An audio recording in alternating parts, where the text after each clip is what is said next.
সিরিয়ালে আপনারা দেখেইছেন, আপনারা যারা আমাদের দর্শক দ্বিতীয় বসন্তের, তারা দেখেইছেন যে মিহির খাবারে বিষ মেশানো হয়েছিল।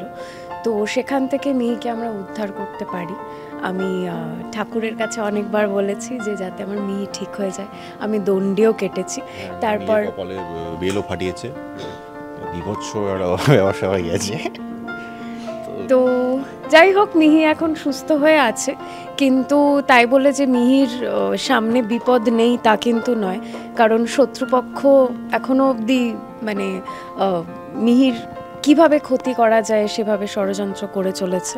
তো আগামী দিনে আরও অনেক বিপদ হয়তো আসবে, এবং আমরা আশা করি যে সেই সমস্ত বিপদ থেকেই আমরা মিহিকে, তোজোকে এবং আমাদের পরিবারের সবাইকে বাঁচাতে পারবো। ও ব্যোমকেশ বক্সী, আমি অজিত।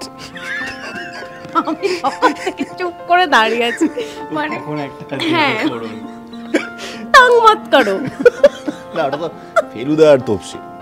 আমি মাঝে মধ্যে গুলিয়ে ফেলি, ও ফেলুদা হলে আমি তপসি কোনো জটায়ু হবো। হ্যাঁ, মাঝে মধ্যে আমি জটায়ু হয়ে যাই, মাঝে ফেলুদা হয়ে যাই। ফেলুদা না হতো, ফেলুদা ওই হয়।